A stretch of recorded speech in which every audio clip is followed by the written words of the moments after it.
இது ஏதோ சப்பாத்தி வெள்ளிக்கிழங்கு இல்லைன்னா வெத்தலை வெள்ளிக்கிழங்குன்னு சொல்லுவாங்களாமாங்க. இதை பற்றி எனக்கும் தெரில. உங்களுக்கு தெரிஞ்சால் நீங்கள் கமெண்ட்டில் சொல்லுங்கள். இது ஒரு பாத்திரத்தில் தண்ணி ஊற்றி, தேவையான அளவு தண்ணி ஊற்றி இந்த கிழங்கு எல்லாத்தையும் போட்டு வேக வச்சுக்கோங்க.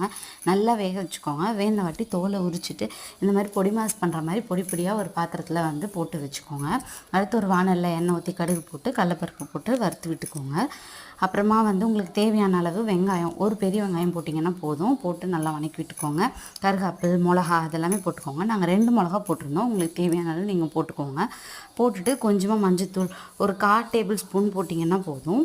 மஞ்சத்தூள் போட்டு நல்லா வதக்கி விட்டுக்கோங்க. அடுத்து நம்ம அந்த கிழங்கு வந்து பொடி மேஷ் பண்ணி வச்சுருந்தோம் இல்லைங்களா, அந்த கிழங்கு கூட நீங்கள் இதில் போடலாம். இது வந்து நியூட்ரியன்ஸ், மினரல்ஸ், ஃபைபர், டைஜஷன் இது எல்லாத்துக்குமே இந்த கிழங்கு வந்து ரொம்பவுமே நல்லது. கடையில் கிடச்சா வாங்கி சாப்பிட்டு ட்ரை பண்ணி பாருங்கள். அந்த கிழங்கு சாப்பிட்டு பாருங்கள். உப்பு பத்தலை அப்படின்னா உப்பு நீங்கள் கொஞ்சம் கூட போட்டுக்கலாம். போட்டுட்டு இந்த மாதிரி கிழங்கு நல்லா வறுத்து விட்டு சாப்பிட்டுக்கோங்க. எண்ணெய் கொஞ்சம் அதிகமாக ஊற்றிக்கோங்க. அப்போ தான் கிழங்குக்கு நல்லாயிருக்கும். கர்ட் ரைஸ் அப்புறம் லெமன் ரைஸ் எல்லாத்துக்குமே நீங்கள் வச்சு சாப்பிட்லாம். இது ரொம்பவுமே சூப்பராக இருக்கும்.